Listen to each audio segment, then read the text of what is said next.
washing everything down.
So you look for bodies in there or not? Any bodies? Yeah. Not that we found, no. Okay, because one of the ladies over there said that she thought there were bodies in there. So. No, this place has had like 6 of these fires, and this is the worst one. So there's no even stairs. The stairs are burned out going to the 2nd floor. And so we checked the outbuilding, that outbuilding over there, because that's usually where we've had, because the condition of the inside's not. But it was so much fire, it's not safe to put people in. So what we did, we looked in the doorways and the window well. We'll come back in the daylight and double check, but there's no indication that anybody's in there. Oh, okay. And all the fire was burning through the roof on the upper part. Yeah. So the good thing was there wasn't any fire on the first floor part, which would indicate that they would have significant time to get out if they had to. Right. But that is so bad in there. The whole house, and well now, it's all collapsed in. They're gonna, bulldozer is going to be coming and probably, I don't know what they're making there. I don't know. I mean, they haven't tore it down yet. Yeah, it's falling down now because after today. Yeah. No indicating of anybody in there. Okay. I think she's just not acknowledged. I think everybody in the neighborhood knows that a lot of the houses are almost sometimes frequent. But it's gotten so bad in there that it's not very feasible. Yeah, I knew that it burned at least 5 times and it was unsafe for, firefighters to go in. In fact, there was people that I was talking to over there. Did you get here earlier in the incident where it was you see the fire? I seen the fire, but I got here about an hour and a half ago. I got here about 45 minutes after you guys got the call. Oh, okay, yeah. If you were here at the first 45, you've been able to see, understand what I was talking about. Yeah. It was all burning through this side. But yeah, I think the poor neighborhood, it would be nice if whoever owns the property to do what they're going to do, move forward with it. Yeah. Well, but now for safety reasons, I hope they tear it down. Exactly. Because we're going to come back in the daylight too and probably reevaluate and see if we can make an effort from our investigation to so the owner decides not to tear it down, and the city determines that it's a safety hazard. Can you force the owner to tear it down? I've never dived into that legal part of it, but I mean, I'm sure there's parameters. I'm sure there's hoops to jump through. I don't know. Yeah. Because I'm concerned about that chimney right there. Yeah, that was my. Hey, you been old fire chief? That was the first thing I said. I said so when this thing was going and ripping, I said that was exactly one of my safety fires. They said be aware of that chimney, and then you can't see it, but there's a second one on the backside, but it's more centered. But this one was knock on wood, looked pretty, but the awning on this side burned off. I don't know if you were here when that crashed. Yeah, I was here when that happened. That's the kind of noises as a fire chief you don't like hearing on the fire road. Yeah. Make sure nobody's hurt. But yeah, I was concerned about that chimney falling, because if it fell, it'd take out that wall and the firefighter that was sitting on the ground over there with the hose. So the other thing you do too on these ones, they boarded this up a couple times. So another thing, even though we can't really go and safely search, we kind of look at like access points. So if there's access points, we tend to use our thermal imagers and take a look and see if we can see anything in the doorway or anything like that. Yeah. We don't do a deep dive search, obviously, because it's not safe. But the nice thing is this was pretty sealed up, which was good. At least that kind of tells us where we were from the last time to this time. Yeah.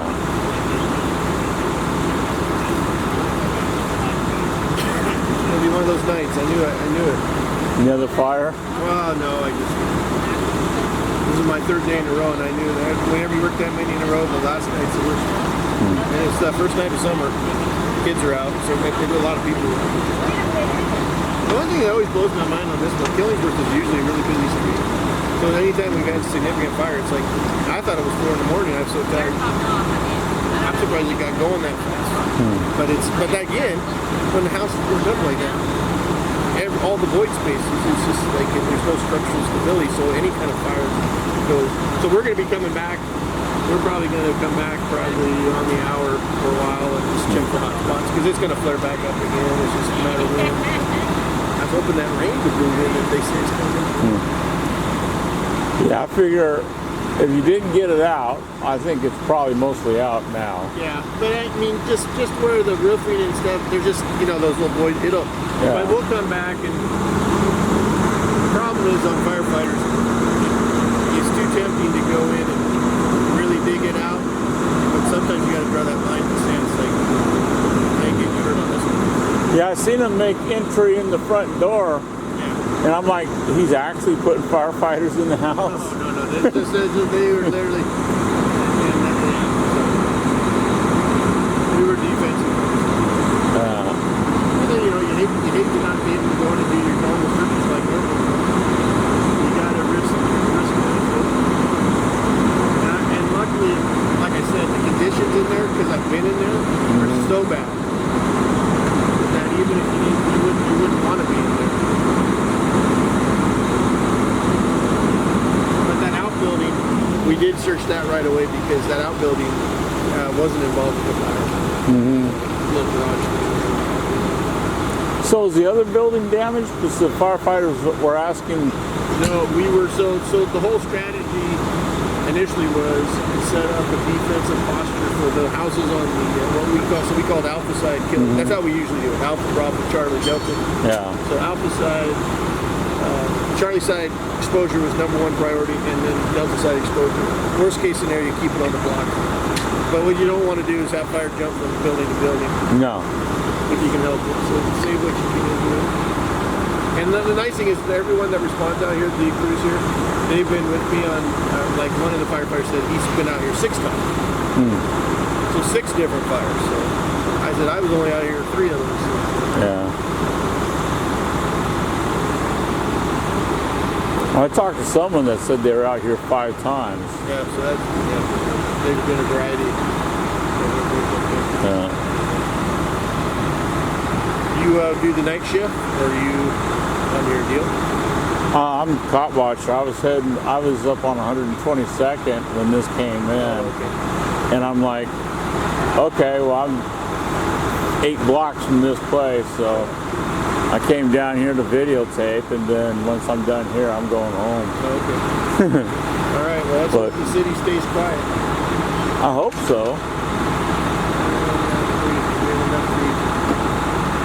But it's starting the summer, so. Oh, yeah. Well, sir, nice talking with you. All right. You too. Be safe.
pulling up all the tape.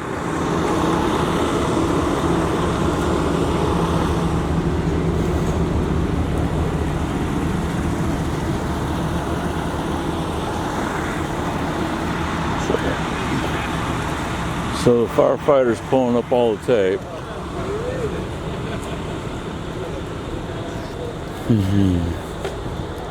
I'm going to keep everything running. I'm going to head back to my car. This thing looks like it's out, but I got to keep this running just in case the cop says something.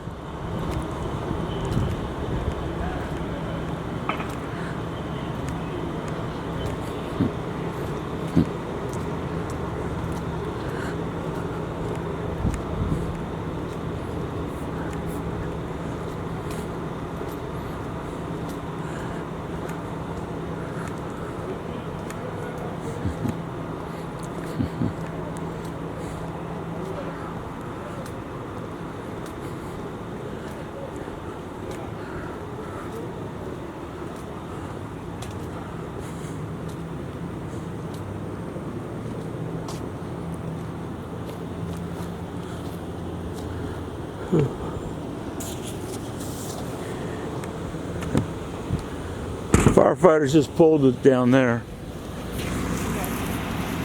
I think we're gonna get able to kick you loose in the next 5 minutes. You should see the engine going. Okay, cool. Thank you for helping. That's no problem. Thanks. Yeah, they pulled the tape down there, so. Okay. Well, have a good night and be safe. Thanks. All right. So I'm going to end this.